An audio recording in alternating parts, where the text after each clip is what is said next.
In New York, I learned another key lesson, and that is something that I simply coin polite harassment.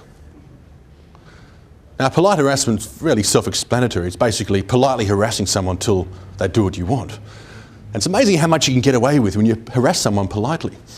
Initially, and almost every time I performed, at some point, almost scared that someone was going to find me out that I was actually Australian.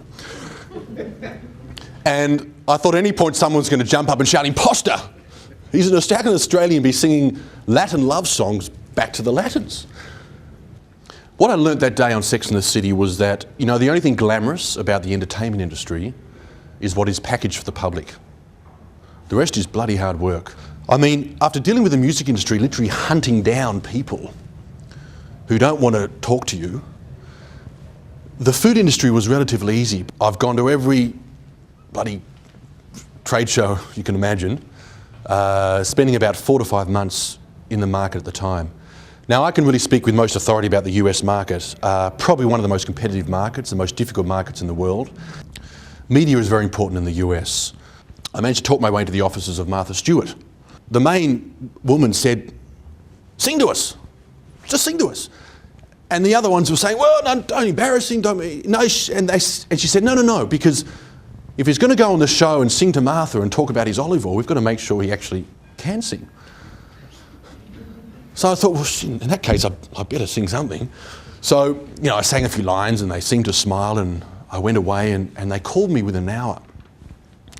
And they said, "We'd like you to come on the show and talk about your olive oil, cook something with Martha, and then serenade her for Valentine's Day." Does everyone believe that this actually happened?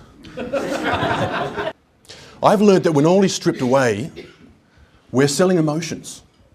Regardless of what we're selling, if we have the ability to move, touch, and inspire our audience as much as our clients, then we have a much greater chance to sell to them.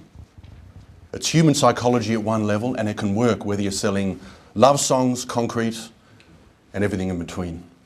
So business is expected to not be part of the problem anymore, but part of the solution. Issues of corporate social responsibility, integrity, philanthropy were lovely ideas, but they were relegated to back offices as nice but unprofitable ideas. Before, many wanted the beautiful man or woman, regardless of what they had inside. Anyone guilty of that? No. No, none of us. That is the old brand model. Consumers are now equally concerned with substance and style. We want the complete package. Hands up, anyone want the complete package? Who's got the complete package? Oh, at least some people. I was expecting it would be the whole room, maybe not. Sustainable practice and philanthropic initiatives can create customer loyalty like never before, and hence increase profitability. We are being called on to save the planet, each and every one of us. But far from daunting, I really believe that this provides us with a very exciting opportunity. Recently, the Yellingbo Gold cask, which I'm going to talk to you about in a moment, was voted by US InStyle magazine. We won their Green Award, voted as Best New Kitchen Item in America. We got caught up in the tsunami, the Boxing Day tsunami, and we almost lost my sisters over there. After 4 days, we found out they had survived, and we managed to get them out on one of the first flights. I then stayed with a friend, and we worked in relief camps in both India and Sri Lanka. And we had, needless to say, what were life-changing experiences. Upon returning to Australia, I said to Dad, "Look, for God's sake, we have to do something. We have to help." So we created a foundation called the Jasmine Foundation for Orphan Children, and we're committed to donating 5% of profits in perpetuity back to this foundation from sales of Yellingbo.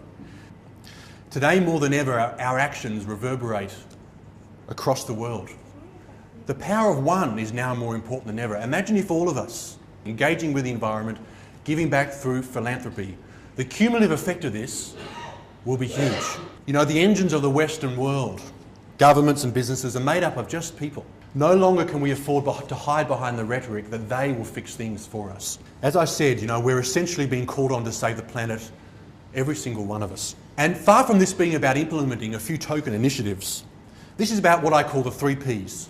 Enhancing people, profit and planet in a virtuous circle. You will now become more appealing than ever and gain an edge over your customers. You will be seductive like never before. Que estoy vacío.